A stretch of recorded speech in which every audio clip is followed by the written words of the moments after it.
আসসালামু আলাইকুম ফ্রেন্ডস, রমজানের ইফতারির জন্য নতুন এক রেসিপি নিয়ে আবারও হাজির হয়ে গেছি। ওপর থেকে খুবই ক্রিস্পি, ভেতর থেকে ততটাই সফট এবং চিজি, দারুণ মজার চিকেন চিজ বক্স প্যাটিসের রেসিপি আজ আমি আপনাদের সাথে শেয়ার করব।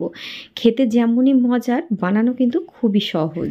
রমজানের ইফতারির জন্য অনেক আগে থেকেই এরকম মজার বক্স প্যাটিস আপনারা কিন্তু বানিয়ে স্টোর করে রাখতে পারবেন। ইফতারির সময় কোনো রকম ঝামেলা ছাড়াই কিন্তু খুব সহজে মজার নাস্তাগুলিও বানিয়ে নিতে পারবেন। চিকেন চিজ বক্স প্যাটিস বানানোর জন্য প্রথমেই একটা কড়ার মধ্যে অ্যাড করে নিচ্ছি 1 টেবিল স্পুন বাটার। বাটারটা যখন মেল্ট হয়ে গেছে, এখানে 1 কাপ পরিমাণে আমি চিকেন অ্যাড করে নিয়েছি। চিকেনটাকে একদম ছোট ছোট করে টুকরো করে নিয়েছি। 1 থেকে 2 মিনিট হাই ফ্লেমে ভালো করে ভেজে নেব। যখন এখানে চিকেন থেকে একটা পানি রিলিজ হতে শুরু করে দেবে, মানে চিকেনের কালারটাও দেখবেন হোয়াইট হয়ে গেছে, ঠিক সেই পর্যায়ে 1 টিস্পুন আদা রসুনের পেস্ট অ্যাড করে নিয়ে চিকেনটার মধ্যে খুব ভালো করে মিশিয়ে নেব। আবারও আদা রসুনের পেস্ট দিয়ে 1 মিনিট মতো ভালো করে একটু ভুনে নিয়েছি।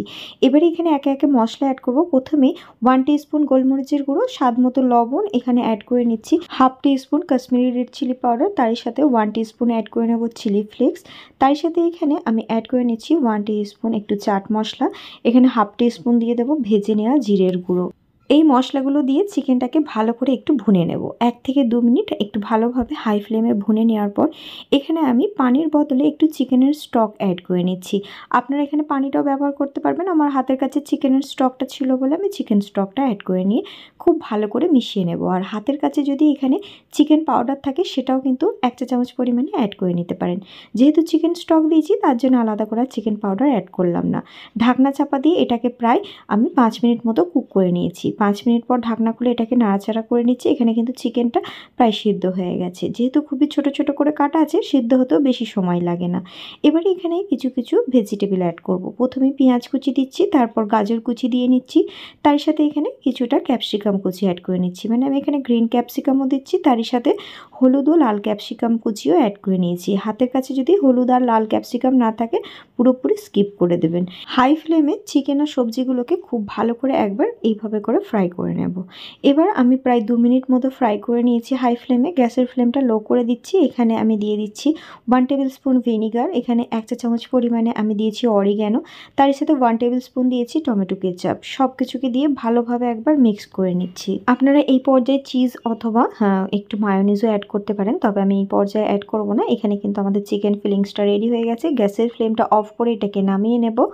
অপরদিকে এখানে একটা আমি গ্রাইন্ডার জারের মধ্যে 1 কাপ পরিমাণে ময়দা নিয়ে নিচ্ছি, তার সাথে এখানে অ্যাড করে নিচ্ছি 2টো ডিম। আমি এখানে 1 কাপ পরিমাণ ময়দার জন্য 2টো ডিম ব্যবহার করছি। তার সাথে এখানে অ্যাড করে নেব সামান্য একটু লবণ। আমি এখানে প্রায় 1 চা চামচ পরিমাণে লবণ দিয়েছি, তার সাথে এখানে প্রায় হাফ কাপ পরিমাণে দুধ অ্যাড করে নিচ্ছি, আর এখানে বাকি দুধটা আমি পরে দেব। এখানে ভালো মতো ব্লেন্ড করে নিচ্ছি। আর এখানে এটা কিন্তু বেশ গাঢ় আছে, আমি দেখিয়ে দিচ্ছি দেখুন। তো এটাকে একটা বাউলের মধ্যে আমি ট্রান্সফার করে নিচ্ছি, তার সাথে বাকি দুধটাও অ্যাড করে নেব এবং এখানে ব্লেন্ডার জারটাকে ধুয়ে নিয়েও আমি পানি অ্যাড করে নিচ্ছি। দুধ ও পানি দুরকমভাবেই আমি মিক্স করে এখানে অ্যাড করে নেব। তার সাথে এখানে 2 টেবিল স্পুন একটু কুকিং অয়েল অ্যাড করে নিচ্ছি। তেলটাকে দিয়ে খুব ভালো মতো একবার মিক্স করে নিচ্ছি। আর এখানে ব্যাটারের কনসিস্টেন্সিটা কেমন রেখেছি আশা করছি দেখে বুঝতেই পারছেন। ব্যাটারটা কিন্তু ঠিক এরকম একটু পাতলাই রাখতে হবে, খুব বেশি একটা ঘন করা যাবে না। এদিকে একটা প্যান বসিয়ে নিয়েছি, টিস্যু তাওয়ালের মধ্যে একটু তেল নিয়ে ভালো করে প্যানটার মধ্যে এইভাবে বুলিয়ে নিচ্ছি। এবারে এখানে 1 হাতা পরিমাণে আমি ব্যাটারটা অ্যাড করে নিয়ে চারিদিকে এইভাবে একটু মেলিয়ে ঘুরিয়ে নেব। কিছুক্ষণের মধ্যেই দেখবেন ওপরটা ড্রাই হয়ে যাবে, ধার থেকেও ছাড়তে শুরু করে দিয়েছে। তখন এইভাবে করে আমি এটাকে উল্টে দেব। আর এই শিটগুলো বানাতে কিন্তু খুবই কম সময় লাগে। তো এইভাবে করে দেখুন উল্টে নিয়েছি। এখানে একটা আমাদের রেডি হয়ে গেল। একইভাবে আমি সেম প্রসেসে বাকি শিটগুলো তৈরি করে নেব। এগুলো বানাতেও যেমন মজা লাগে, আর তৈরি করতেও কিন্তু খুব কম সময় লাগে। তো দেখতেই পেলেন কতটা কম সময়ের মধ্যে ওপরটা ড্রাই হয়ে এবং ধার থেকেও ছাড়তে শুরু করে দিল। ঠিক একইভাবে আমি ঘুরিয়ে দিলাম। তো দু পিঠটা যখন এইভাবে সেঁকা হয়ে যাবে, তো এখানে একে একে তুলে নেব। আর এখানে একটার উপরে একটা রাখার পর আপনারা একটু করে পারলে কর্নফ্লাওয়ার ছিটিয়ে নেবেন। এতে করে কি হয়, যদি শিটগুলো আপনারা এয়ারটাইট কন্টেনারে করে স্টোর করে রাখেন, তাহলে একে অপরের সাথে বেশি আটকে যাবে না। যেহেতু এখানে তেল দেওয়া আছে, এতে করেও কিন্তু আটকাবে না। তবে যদি একটু কর্নফ্লাওয়ার ছড়িয়ে নেন, তাতে করে শিটগুলো কিন্তু একেবারেই আটকাবে না। তো এখানে আমি প্রত্যেকটা শিট বানিয়ে নিয়েছি। এবারে একটা করে শিট আমি নিয়ে নিচ্ছি। তার সাথে এখানে 1 চা চামচ পরিমাণে মোজারেলা চিজ প্রথমে অ্যাড করে নিই। তারপর এখানে আমি যে চিকেন ফিলিংসটা রেডি করে রেখেছিলাম, তো চিকেন ফিলিংসটা এখানে ঠিক বক্স করে আমি সাইজ করে দিয়ে নিয়েছি।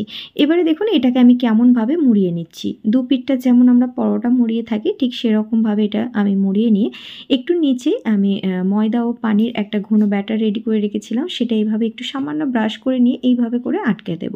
ঠিক যেমন চৌকো পরোটা হয় ঠিক সেরকমভাবে তৈরি করে নেব। তো একইভাবে আমি বাকি চিকেন চিজ বক্স প্যাটিসগুলোকেও তৈরি করে নিচ্ছি। তো এখানে সমস্ত চিকেন বক্স প্যাটিসগুলো তৈরি করা হয়ে গেছে। এখানে আমি একটা বাউলের মধ্যে 1 কাপ পরিমাণে ময়দা নিচ্ছি, তার সাথে এখানে 1 টিস্পুন লবণ, এখানে হাফ টিস্পুন গোলমরিচের গুঁড়ো, তার সাথে হাফ টিস্পুন একটু চিলি ফ্লেক্স অ্যাড করে নিয়ে কিছুটা পরিমাণ পানি দিয়ে এখানে একটা ব্যাটার রেডি করে নেব।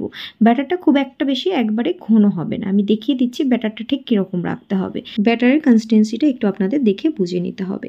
তো এইদিকে দেখুন আমি নিয়েছি ব্রেড ক্রাম্বস, তার মধ্যে আমি 2 টেবিল স্পুন অ্যাড করে নিচ্ছি সাদা তিল। ব্রেড ক্রাম্বসের সাথে এই তিলটাকে ভালো মতো মিশিয়ে নেব, এতে করে কিন্তু একটা খুব মজার ফ্লেভার আসে। আপনাদের হাতের কাছে যদি সাদা তিল না থাকে শুধু ব্রেড ক্রাম্বস দিয়ে এটা বানিয়ে নিতে পারবেন। এবারে এখানে একটা করে বক্স প্যাটিস আমি নিয়ে নেব এবং এখানে ময়দার যে ব্যাটারটা রেডি করে রেখেছিলাম ভালো করে ডিপ কোট করে নিয়ে সরাসরি ব্রেড ক্রাম্বসের উপর দিয়ে নেব। এবারে ভালো করে ব্রেড ক্রাম্বসে কোডিং করে নেব। তো এইভাবে আলতো আলতো করে ভালোভাবে হাতে করে আমি একটু সেট করে নিচ্ছি। তো এখানে ভালো মতো আমি এইটাকে কোট করে নিচ্ছি। তো দেখুন কতটা সহজে এটা কোড হয়ে গেল। এবার একইভাবে আমি বাকি বক্স প্যাটিসগুলো কোট করে নেব।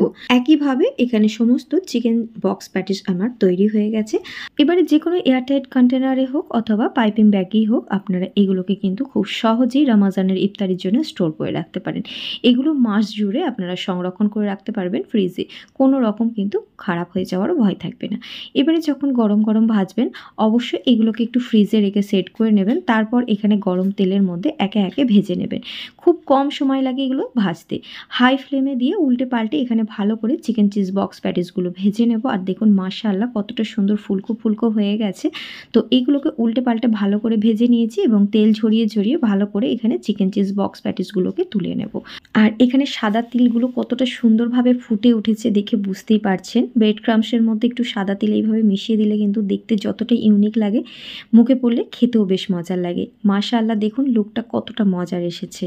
এরকম মজার মজার স্ন্যাক্সের রেসিপি যদি এরকম ফ্রিজ করে রাখা যায় তাহলে কিন্তু বাড়িতে মেহমান এলে ঝটপট করে খুব সহজেই কিন্তু নাস্তাগুলি তৈরি করে দেওয়া যায়। এখানে আমি আপনাদের এটা ভেঙে দেখাচ্ছি উপর থেকে এগুলো কতটা ক্রিস্পি এবং ভেতর থেকে ততটাই সফট এবং ক্রিমি। আশা করছি আজকের এই চিকেন চিজ বক্স প্যাটিসের রেসিপি ভালো লেগেছে। ভালো লেগে থাকলে আমাকে সাপোর্ট করে আমার ভিডিওতে অবশ্যই একটা লাইক শেয়ার কমেন্ট করতে একদম ভুলবেন না। রমজানের ইফতারিতে এরকম মজার চিকেন চিজ বক্স প্যাটিস একবার হলেও বানিয়ে দেখবেন। বাড়ির ছোট থেকে বড় সকলে খেতে খুব পছন্দ করবে। আজকের মতো আসি বন্ধুরা, আল্লাহ হাফিজ।